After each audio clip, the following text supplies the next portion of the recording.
You're too beautiful for me. Will Carter said and laughed low, bitter, his hands tightening on the rusted fence rail between them. Rose didn't laugh. She looked straight at him across the line that had split their two fields their whole lives, and answered with the words that could get him killed. But I've saved my heart for you. It was into this that Edward Marsh came riding, and he came the way trouble often does, dressed as a blessing. Marsh owned the largest plantation in 3 counties, and had spent the years since the war quietly enlarging it, buying out the failing and the desperate at prices that were generous enough to seem like mercy and low enough to be theft. He was a handsome man in a cold, finished way, the kind who never raised his voice because he had never needed to. When he arrived at the Caldwell porch with his hat in his hand and a proposal on his lips, Henry received him like the answer to a prayer. "It pains me to see good land suffer," Marsh said, sitting in the chair Henry offered, declining the bottle with a small turn of his head. "And it pains me more to see a fine family brought low by circumstance. I'd consider it a privilege to take that debt off your shoulders, Henry. A man your age shouldn't carry such a thing." Henry's relief was painful to watch. "You're a Christian, Edward. I won't forget it." "I'd ask nothing in return," Marsh said, and let the silence do the work that the next words would have spoiled. His eyes drifted for just a moment to the doorway where Rose stood. Nothing a sensible family wouldn't be glad to give. Rose understood the shape of it before her father did. She had spent enough seasons with the Ledgers to know that men like Marsh did not give. She said nothing then, only brought the coffee and withdrew. But later, when Marsh had gone and her father had fallen asleep in his chair, she went into the small office off the parlor where the papers were kept, and she lit a lamp and she read. It took her the better part of an hour to find it folded inside a letter her father had not understood well enough to be frightened by. Marsh had not offered to pay the debt. He had already bought it.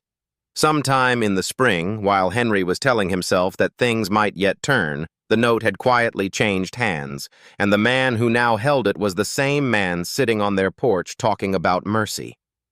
The hand around the family's throat and the hand offering rescue belonged to the same body.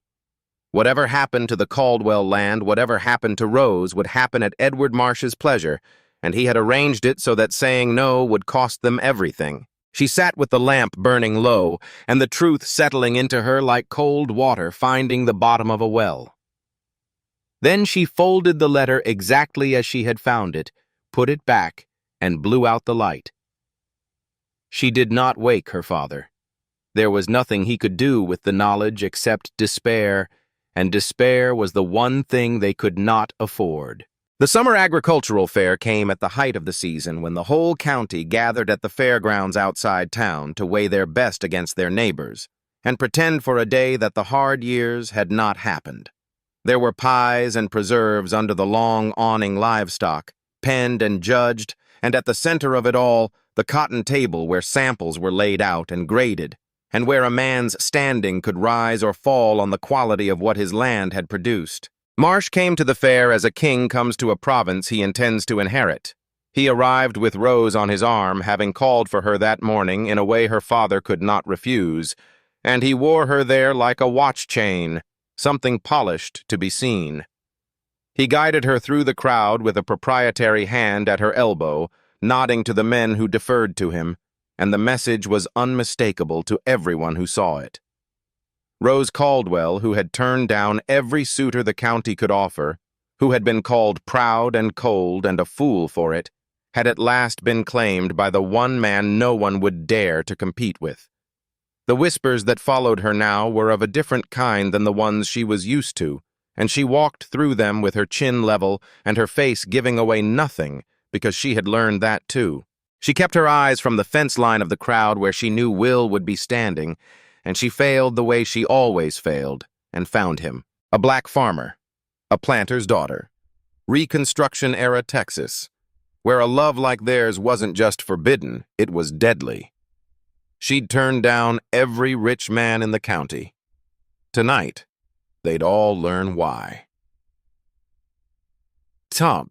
He stood apart as he had taught himself to stand near the edge where the men of his community gathered to watch a celebration that was only partly theirs. He had not meant to enter anything that year. George had badgered him into submitting a sample of his cotton, calling him every kind of coward for hesitating, and Will had finally let himself be talked into it, telling himself it meant nothing, that the table was just cotton, and cotton did not lie. It did not lie. When the judges finished their slow walk down the table, lifting tufts to the light and rubbing the fibers between their fingers, the longest and cleanest staple in the county belonged to the sample marked with Will Carter's name. There was a silence over the cotton table when the judge said it aloud, the particular silence of men who have been handed a fact they would rather not hold. A freedman's acres had bested theirs. The land that lay on the wrong side of the fence had grown the best cotton at the fair, and there was no honest way to say otherwise with the proof sitting white and undeniable on the table in front of them. There was one man at that table who looked at the winning sample with plain interest and no resentment at all. He was a cotton buyer down from Galveston, a square, unhurried man named Holt, who purchased for a trading house on the coast, and he turned the tuft over in his fingers a long while and asked to no one in particular whose ground had grown it. When they told him, he looked across the crowd at Will and nodded once slow, the nod of a man filing a thing away for later use. Marsh's face did not change much. He was too careful for that. But a muscle worked once along his jaw, and the hand at Rose's elbow tightened just slightly, and she understood that of all the things the day might have brought him, this was the one he had not planned for and did not like. It was one thing to gather up failing farms. It was another to stand in front of the whole county and have it proven that the best farmer among them was a man Marsh would never invite to his table. What Rose did next, she did without deciding to. She stepped out from under Marsh's hand and crossed the open ground between the cotton table and the place where Will stood, and she did it in full view of everyone with the noon sun on her and the crowd's eyes turning to follow. "Congratulations, Mr. Carter," she said, and she let his name carry. "There's no finer cotton in the county, and everybody here knows it now." For a moment, Will let himself look at her the way he had not allowed himself to look in years, and something passed between them that had nothing to do with cotton, something the watching crowd could not have named but could certainly feel. Then he saw the faces beyond her shoulder. He saw the men go, still, saw Marsh's careful expression, saw two women near the awning lean their heads together with their eyes fixed on the space between him and Rose. He understood, in the way only he could understand it, exactly what that closeness would cost if it lasted a heartbeat longer. The whisper that was starting now would not stay a whisper. He had seen where such whispers led in this county on roads like the ones that ran past his fence in the dark. "Thank you, Miss Caldwell," he said, and the formality of it was a door closing. He touched the brim of his hat, and he turned, and he walked back into the crowd of his own people, and did not look at her again. It was not the turning away of a man who felt unworthy. Rose knew the difference. She had seen Will be many things, but she had never once seen him doubt the worth of his own two hands. This was the turning away of a man doing arithmetic, weighing what a moment of joy might cost against the long sum of his survival and choosing to live. It should have comforted her knowing he was being careful. It did the opposite. She stood in the open ground with the sun on her and felt something she had been refusing to feel for a long time, which was the press of time itself. She had been waiting for years. She had told herself she could wait as long as it took, that Will would come to it in his own season, the way his cotton did, that the right word from her at the right moment would be enough to bring him across the fence. She saw now how much of that had been a girl's patience, the luxury of someone who believed the world would hold still while she got what she wanted. The world was not holding still.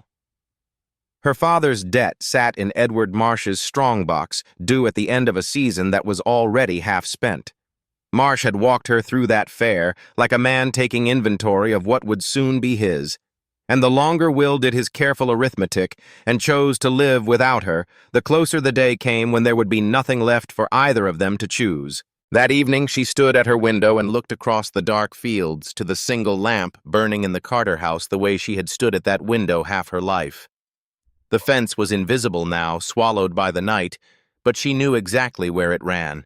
She had crossed it as a child without a thought. She did not know yet how it would be crossed by the people they had become, only that it would have to be, and soon, and that she could not be the only one to do the crossing. A fence took two to climb from opposite sides. She had been standing on her rail with her hand out for longer than she cared to admit, and the man on the other side kept choosing, for reasons she understood and could not forgive, to keep his feet on the ground. The fence had stood between the two fields longer than either Rose or Will could remember, a line of rusted iron rails sunk into Texas clay, like a seam stitched through the land by some hand that no longer cared to mend it. On the Caldwell side, the cotton came up thin and crooked, choked at the edges by Johnson grass, and the kind of weeds that took hold wherever a man stopped fighting them. On Will Carter's side, the rows ran straight as a hymn, the corn standing shoulder high, and the cotton dark green and heavy with the promise of a good picking. Anyone who rode the county road that summer could see the difference plain, and most of them looked away from it quickly because it troubled something they preferred not to name. The white family was sliding toward ruin.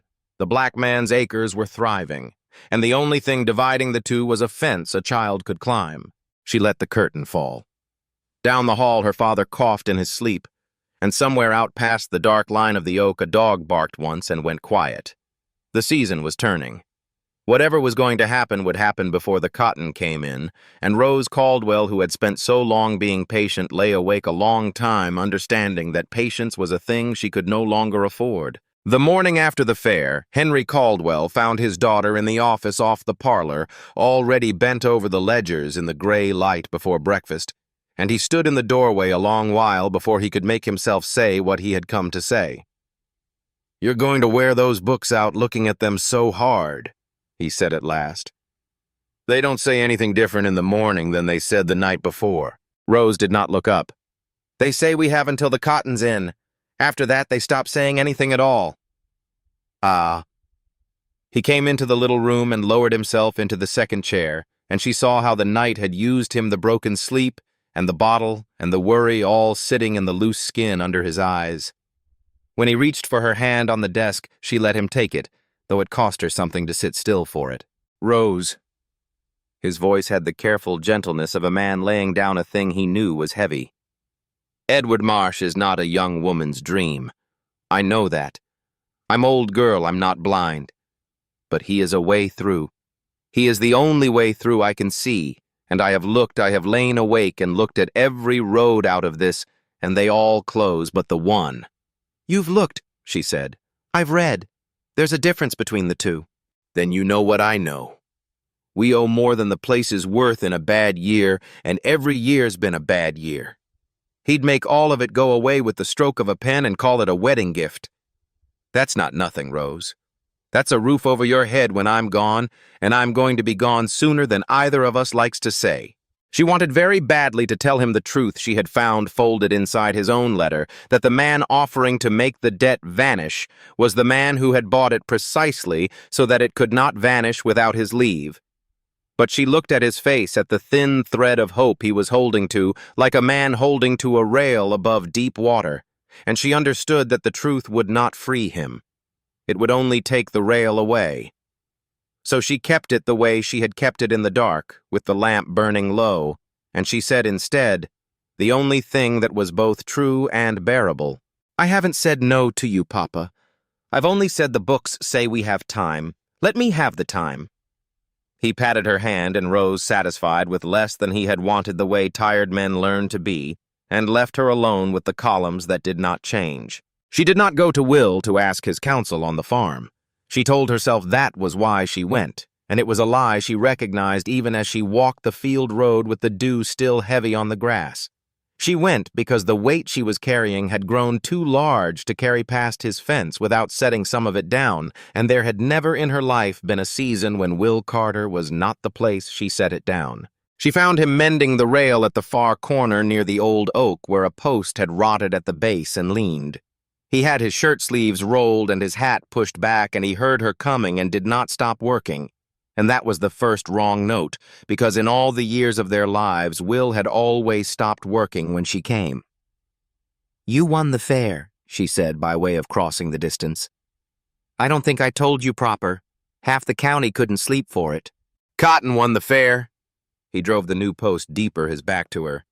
I just planted it. Will, you shouldn't be out here, Miss Caldwell. The miss landed between them like the formality at the fair, deliberate a thing set down to mark a line. Your daddy's got a man calling on you with money enough to fix everything that's broke over there. That's where a sensible woman points her feet of a morning, not down a field road to talk to a man mending fence. Rose had climbed it more times than she could count, though that had been years ago in a stretch of childhood that felt now like it belonged to two other people. Back then, the war was a thing the grown folks whispered about, and the line between the fields had meant nothing more than a place to meet. She remembered dragging a cotton sack twice her size down the rows beside Will, the two of them no taller than the plants their fingers raw, and their laughter carrying across the flat land. She remembered the old live oak at the corner where the properties met the one with the low branch worn smooth, and how on the hottest afternoons they would crawl into its shade and share whatever Will's grandmother had wrapped for him in a cloth. They had been easy with each other in the way only children can be before the world taught them what the fence was supposed to mean. The cruelty of it was so unlike him that for a moment she did not believe it. Then she did, and the believing was worse. You don't mean that. I mean every word. He turned then, and she saw his face and the words did not match, and she had known him too long to miss it. His mouth was saying go to Marsh, and his eyes were saying something else entirely, something cornered and wretched, and he saw her see it, and turned away again quickly, bending back to the post. Marsh can give you a house with glass in every window. He can give you a name people stand up for. I can give you a fence that needs mending and a world that'll spit on the both of us for standing too close. You go on home, Rose. You go on and let your daddy have his way for once. It's the only thing I can give you worth having the sense to walk off and not look back. She stood there with the morning sun warming her shoulders and her throat too tight to answer, and after a while, because there was nothing left to say to a back that would not turn, she went. She did not see because he made sure she did not the thing that had set this new cruelty in him. It had come in the night while the fairgrounds were still being swept of their bunting and the county slept off its celebration. Will had risen before dawn out of habit and walked his line the way he always walked it, and at the corner near the road he had found a sheet of paper driven onto the top rail fixed there where he could not miss it. He did not need to read all of it to know its shape. He had seen its like before in other places, fixed to other men's gates. It spoke of a black man who had let himself be seen too easy with a white woman at a public fair, and it spoke of what such a man could expect if he forgot again where the line ran and who had drawn it. There was no signature. There never was. The men who left such things rode at night with their faces covered and their horses' hooves wrapped in cloth, and they signed their work with the work itself. He had stood with it in his hands as the light came up, and then he had taken it behind the house where no one would see the smoke, and he had burned it and he had buried the ash, and he had told no one. Not George. Not Hattie, who would have read it in his face if he let her near him, which was half the reason he had taken himself out to the far corner to work alone.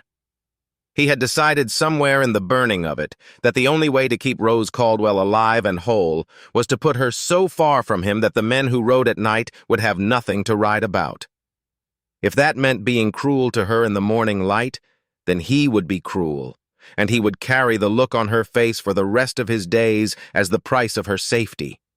He told himself it was the bravest thing he had ever done, the choosing of her life over his heart. He did not yet know how badly he had named it. It was George who gave it its true name a few evenings later in the lamplight of Will's own kitchen. George had come to borrow a harness and stayed the way he always stayed, talking through a supper Will hardly touched, and somewhere in it he had let drop casual as weather that the whole settlement was saying the Caldwell girl had turned Marsh's man away at the door when he came to fetch her again, sent him off with her chin up and the screen door shut behind her. Turned him flat, George said, helping himself to more of the cornbread. Second time in a week she's done it. Man like Marsh ain't used to a closed door. He chewed, watching Will across the table the way a man watches a fire he is deciding whether to feed. Course you wouldn't know about any of that. You being so busy out at your far fence these days, a man can't hardly find you. I've had fence to mend, Will said. George set down the cornbread. You want to tell me what's eating you, or you want to keep on letting it eat you in private? Because I'll tell you what it looks like from where I sit. It looks like a man so set on being noble, he's about to hand everything he ever wanted to the one fellow in this county who don't deserve a lick of it. You don't know what you're talking about, don't I? George leaned in, and the easiness went out of him, and what was left underneath was hard and clear. Let me tell you what I know. I know that girl turned down every man with land and a name from here to the county line year after year, till folks called her every kind of fool for it. You know why she did that? Will, you truly don't know. She did it waiting on you. Waiting on a stubborn, scared black man, too busy being humble to see that the one woman worth a thing in this whole county was standing on her side of your fence with her hand out and has been for years. Will's jaw worked, but nothing came. The world had done its teaching since. Will had learned it the hard way in the years after freedom came, when a man could own his own ground and still be reminded with a look that the owning was permitted, not welcomed. He had bought his small parcel honest a little at a time and worked it until it gave back more than land had any right to give. He kept his accounts in a careful hand, knew to the bushel what each row owed him, and spent almost nothing on himself. What he could not buy, no matter how he saved, was the right to want what he wanted across that fence. And here's the part you're too noble to look at, George went on lower now harder. Marsh don't want her. You think he rode up to that broke-down place out of love? He wants the land, Will. He's been buying up half-dead farms all over 3 counties, and that Caldwell place fills a hole in his map. The girl's a bonus to him, a pretty thing thrown in with the deed. And you sitting out here all righteous, pushing her off toward him so she'll be safe, you ain't saving her from anything. You're tying the ribbon on the package and handing him the whole lot. Her and the land both. Your silence don't protect a soul. It just makes you the fool that lost her without even trying. The kitchen was very quiet after that. Out past the window, the dark fields lay still, and somewhere across them, the single lamp of the Caldwell house burned the way it had burned every night of Will's grown life. He won't marry her, Will said finally, and his voice had changed. It's the land. It was always the land. Will sat with it. 2 things had broken open in him at once, and he turned them over in the lamplight like a man turning over stones. The first was that his silence had never been the brave thing he had named it. He had told himself he was choosing her life over his heart, but a man who pushes the woman he loves into the arms of someone who means to use her up has not chosen her life at all. He has only chosen his own comfort, the cold comfort of not having to be the one who risks anything. The second thing was simpler and stranger and shook him more. For years he had believed the gulf between them was real, that Marsh and men like him could give Rose a whole world he never could. But Marsh did not love her. Marsh would never have walked a field road at dawn to set his troubles down at her feet. The thing Will had thought he could not match was nothing at all a contract dressed as a courtship. And the thing he had been hiding behind, humbleness, was the only true offer she had ever been made. He thought of the small leather pouch under the loose board beneath his bed, the years of careful saving, every coin set by against a hope he had never let himself say out loud. He had told himself it was for the land, for a second mule, for a bad season. He knew now what it had always been for. He had been saving toward a door he was too afraid to walk through. George, he said, I've been a coward. You've been a coward, George agreed, and there was no cruelty in it now, only the relief of a friend who has finally said the necessary thing and lived to see it land. Question is what you aim to do tomorrow. But it was not tomorrow that decided it. It was the evening that came first. The light was failing on the dusty road that ran between the 2 fields, the long Texas dusk going from gold to a heavy, breathless red, the kind of sundown that sits on a man's chest. Rose was walking home alone. She had gone into town and come back on foot, rather than take anything Marsh might have sent, and the dust of the road had settled pale on the hem of her skirt. She had refused him again to his face, this time in front of the storekeeper, and 2 other men in words plain enough that there could be no mistaking her for proud or coy. She had done it on purpose in public so that it could not be undone in private. And now she walked home in the red light feeling lighter and more frightened than she had felt in years, because a thing said out loud cannot be taken back. And she had just said the largest thing of her life with no idea whether the man it concerned would ever meet her halfway. He was waiting at this fence. She saw him from a distance, a dark shape against the burning sky, standing at the rail near the old oak where they had crawled into the shade as children, and her heart did something complicated that she did not have a name for. She slowed as she came up to him, and neither of them spoke at first, the red light pressing down on the both of them, the air gone still the way it goes still before weather. "I heard," he said finally, "that you turned Marsh away in front of the whole town." "I did." "That was a foolish thing to do, Rose." But the cruelty was gone from him now. What was in his voice instead was something rawer, a man looking at a thing he wants across a distance he is afraid to cross. He looked at her standing there in the dust with the failing light on her at the small shoulders set against a whole county, and a sound came out of him that was almost a laugh, and was not a laugh at all, low and bitter and broken at the edge. "Look at you. Look at what you turned down for the likes of me." He shook his head, and the bitter thing twisted in him. "You're too beautiful for me." His grandmother saw it in him before he ever said a word. Hattie Carter had buried more people than she cared to remember, and read the living the way other folks read scripture.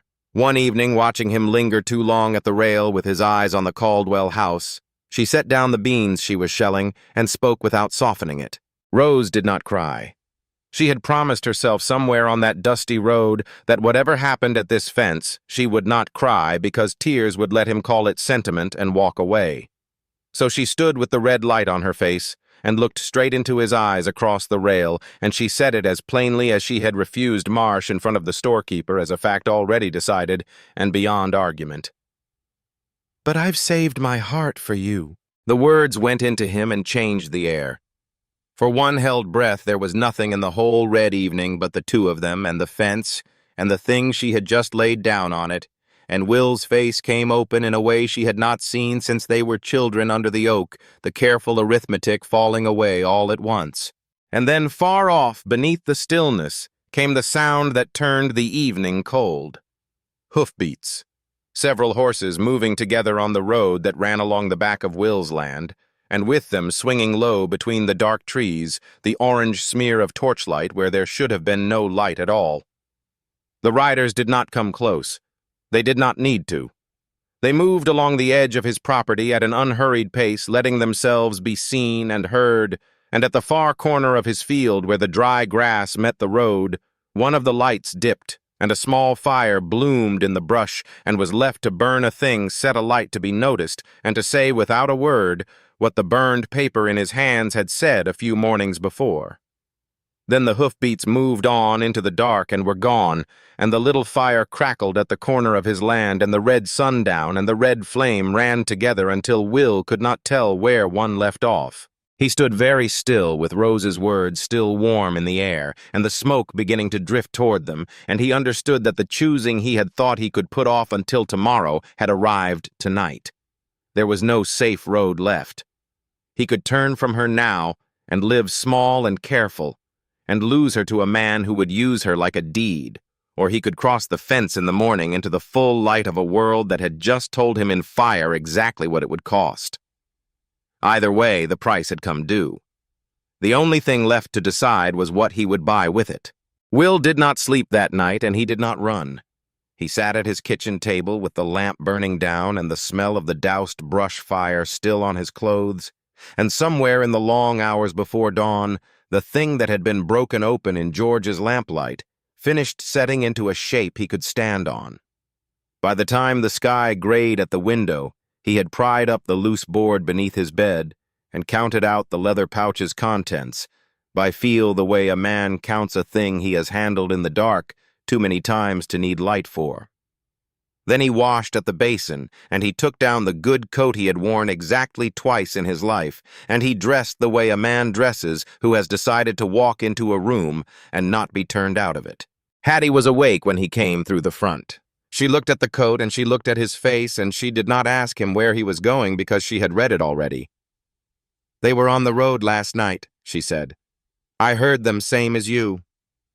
"I know it.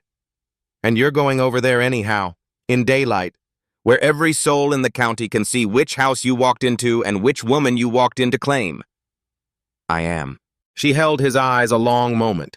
The old woman who had told him there were lines in this country. People drew in blood.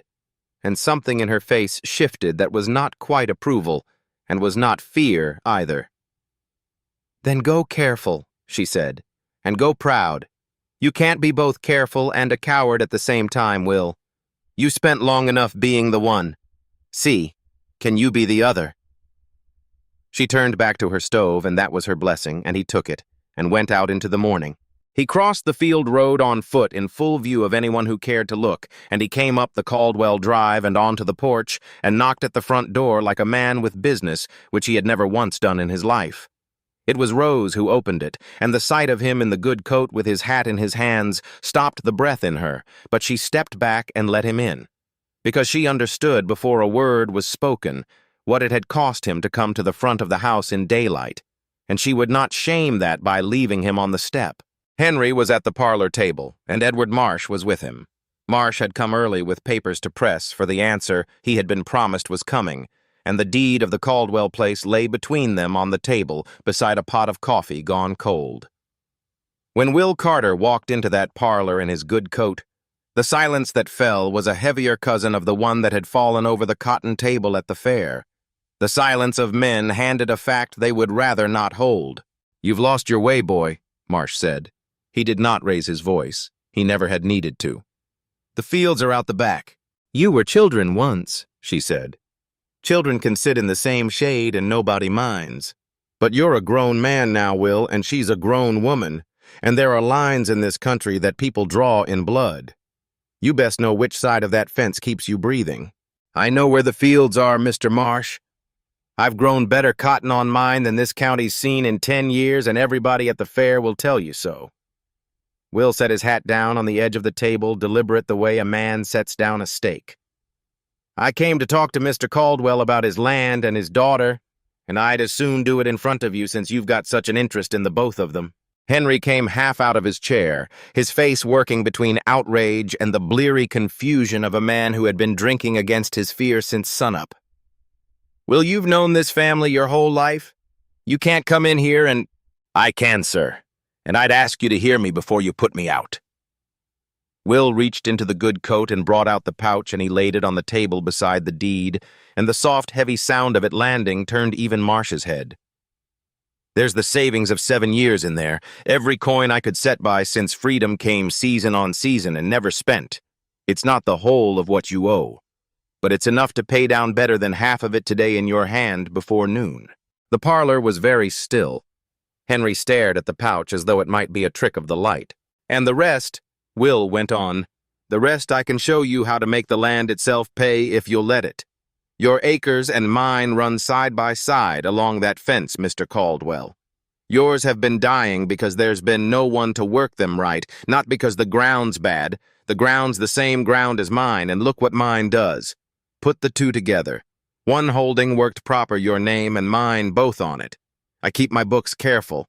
I can show you to the bushel what my Rose brought in last year against what yours brought, and the difference isn't luck and it isn't the Lord. It's labor and it's knowing how. I've got both. You've got land going to weed for the want of them. Together it's a farm worth more than the debt. Apart it's two things failing next to each other across a fence." It was the longest Will had ever spoken in that house, and when he finished, Henry Caldwell was looking at him with something that had not been in his face in years, a man surfacing out of his own despair and finding to his confusion that there might be air above him after all. Marsh let the moment sit, and then he laughed soft and cold and reached out and laid one finger on the deed. "It's a touching speech," he said, "and it changes nothing because the gentleman has overlooked one detail. I hold the note on this place, not the Bank Henry, not some far-off lender who might be reasoned with. Me. I bought it in the spring." He let that land where it would and watched Henry's face go gray as the truth he had hidden from himself all season finally came home. "Which means the debt does not come due at harvest as you've been comforting yourself. It comes due when I say it does, and I find I'm minded to say it does now, today. Half of it in a leather bag won't save you. I can have the law put you off this land inside the month, and there is not a soul in this county who will lift a hand to stop me." His eyes moved unhurried to Rose, and the cold in them did not change at all. Unless, of course, the arrangement we discussed still stands. A man can be generous with family. I've always said so. So there it was, laid bare on the parlor table, at last the debt and the courtship revealed for the single instrument they had always been, the hand around the throat, and the hand offering rescue shown to be the same hand. Henry sank back into his chair like a man struck, and Rose, who had carried this knowledge alone since the night she read the folded letter, found that hearing Marsh say it out loud in his own cold voice did not break her the way she had feared it would. It freed something instead. "It still stands," Marsh said to her almost gently. "I'm not an unreasonable man. Say the word and the note goes in the fire and all of this unpleasantness is forgotten." "No." She said it the way she had said it in front of the storekeeper, plain and without ornament. "No, Mr. Marsh. I told you in town in front of 3 witnesses, and I'll tell you here in front of my father and Will Carter. There is no word. There was never going to be a word. You can call your note, and you can put us off this land, and the whole county can watch you do it, and they can watch what kind of man does that to an old soldier and his daughter over a debt he bought in secret for the purpose. You can have the land that way if you want it, but you will not have me thrown in with it like a heifer in a deal, and you will not have it cheap, and you will not have it quiet." Will did not argue with her. He had learned long ago that arguing with Hattie was like arguing with weather. He only looked at the dark shape of the oak against the last light and said nothing, which was its own kind of answer, and she knew it. Marsh's careful face held, but the muscle worked once along his jaw the same as it had at the cotton table, and he began for the first time to do the arithmetic Will had been counting on him to do. It was Will who set the last figure in front of him. "There's a cotton man named Holt," he said. "Buys for a house out of Galveston. He was at the fair looking over the staple that won at my staple, and he asked whose ground had grown it. He'll advance against a crop he trusts at honest interest, the kind a bank charges, and not the kind you charge. I've already had the word from him. He'll stand the balance of this note against the merged holdings crop because he's seen what that ground will grow in my hands, and he means to buy every bale of it, which means the debt gets paid in full on its day in money, not in a woman, and not in this family's ruin." He looked at Marsh, steady across the table. "You can still call it today if you like, but a note that's going to be paid in full by harvest isn't worth much to call, and the only thing you buy by calling it is the sight of yourself doing it in front of everybody for nothing. You're a careful man, Mr. Marsh. I've watched you be careful my whole life. Be careful now." The room waited on Edward Marsh. He looked at the pouch, and at the deed under his finger, and at the broken old man, and the unbreakable young woman, and the black farmer in the good coat, who had just laid out in plain figures the precise emptiness of his position. There was no marriage in it for him now, and no easy land, only a fight he would win on paper and lose in every other way that a man in his position counted the county's eyes on him as the one who ruined the Caldwells for spite when the debt was good and coming due regardless. It would cost him money, and it would cost him the one thing his kind of power could not survive without, which was the willing deference of the people he lived among. He was too cold a man to spend all that on a grudge. He drew his finger back from the deed. He gathered his papers without haste, tapping their edges square against the table the way a man does who wants it understood that he is choosing to leave and not being driven out. "You keep books," Marsh said to Will. And it was not a compliment, and it was not quite an insult, only a cold acknowledgement of a fact he had finally been forced to hold. "Better than any man I've put off a farm. I'll grant you that much." He set his hat on his head and looked last at Rose. "You'd have wanted for nothing." "I'd have wanted for everything," she said. "I just wouldn't have known the word for it." He went. They heard his horse on the drive unhurried a man who would not give them even the dignity of seeming to flee. And then the morning was quiet, and the cold coffee sat between the deed and the leather pouch. And Henry Caldwell put his face in his hands and wept, the way old men weep from relief and shame all tangled together, while his daughter stood with her hand on his shoulder and her eyes on Will. The danger that had ridden the back road did not vanish, because Marsh had. That was the thing none of them said, and all of them knew. A note paid and a deed kept did not call off the men who covered their faces in the dark. And there were weeks yet before the cotton came in, weeks in which a black farmer who had walked into a white family's front parlor and claimed their daughter was exactly the kind of man such men rode for. But a strange thing happened in those weeks, and it was the only thing that made the rest of it possible. Word of what Will had done in that parlor traveled the way all news traveled in the county, and as it traveled, people answered it. George came and slept 3 nights in Will's barn without being asked, and then his brother came and 2 other men from the settlement around Hattie's church, so that there was never a night the Carter place stood empty and watched. And it was not only the men of his own people. The cotton man Holt, who had money riding on the crop now and a buyer's plain interest in seeing it safely in, made it known in town that he was watching how the season went out by the Caldwell line, and that he was a man with friends in Galveston and a long memory. Old Hattie, standing in her own community, drew a quiet ring of vigilance around the 2 fields that no torch cared to test against so many waking eyes. None of it was law and none of it was safety, not the kind a man could lean on. It was only people deciding one at a time that they would stand where Will had shown them it was possible to stand. Courage, it turned out, was a thing that spread from the one who went first, and Will had gone first, in daylight through a front door, and others found they could follow. Across the fence, the Caldwell place was coming apart in slow, quiet pieces. Henry Caldwell had once been a man people deferred to, a landholder who walked into the feed store and was served first. The war had taken his sons and most of his nerve, and the years after had taken the rest a little at a time, the way the weeds took the cotton. He owed money now, a debt that had grown while he wasn't watching, the kind that came due at the end of the cotton season, whether the cotton came in or not.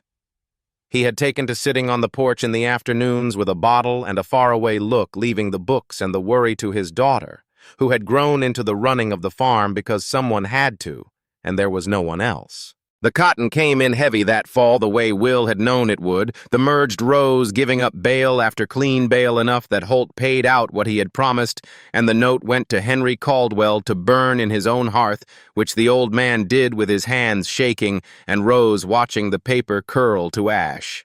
The debt was gone and the land was theirs, both pieces of it, one holding now with the rotted fence pulled up and carried off for kindling, the iron rails that had divided the fields for longer than anyone could remember, hauled away in a wagon, and the seam of clay where they had stood plowed straight through for the first time in 2 generations. He gave her the ring out there on the ground he had cleared in the place where the fence had run. It was a plain band bought with what little was left after the note, and he did not make a speech of it because he had said all his speeches in the parlor. He only stood with her in the turned earth and put the question to her, and she answered it the way she answered everything now, plainly and without fear, as something settled in her long ago. They married in the field. It was a small wedding and a proud one, the people who had kept watch standing witness in the open under a hard, bright sky. Hattie in the front with her chin high, George grinning like a fool, Henry giving his daughter away with tears he did not bother to hide. There was risk standing all around it, still unspoken at the edges of the gathering, and that was exactly what made it worth the standing. A thing that costs nothing, proves nothing. This had been bought at the full price the world had named and paid in courage, and it held. The years were good to the land because Will was good to it, and the land gave back. The merged holding ran green from the road to the far trees, cotton and corn and a kitchen garden Rose kept, and in time there were children on it, brown-skinned and strong and loud, running the rows where 2 failing farms had once died across a fence. On the long gold evenings, Rose would sit on the porch of the house they had built where the line used to be and watch her husband out in the near field walking a son down a furrow with his big hands over the small ones on the plow, teaching what his own hands had taught him, that the ground does not care who works it, only that it be worked right. What she told her daughter when the girl was old enough to ask why folks had ever made such a trouble of it was this: love does not stop at the color of a man's skin or the size of his purse. Those were never the real test. The real test is courage, whether a heart will pay the true price the world sets on it, or go silent and safe and small. Do not let fear. She said not even the most reasonable fear there is, talk your heart into silence. And when the one you have been waiting for finally finds the nerve to cross the fence to you, do not make him guess at his welcome. Look him in the eye, the way I looked at your father in the red light of that evening, and let him know he was the reason you waited all along. A 1 2 us 3.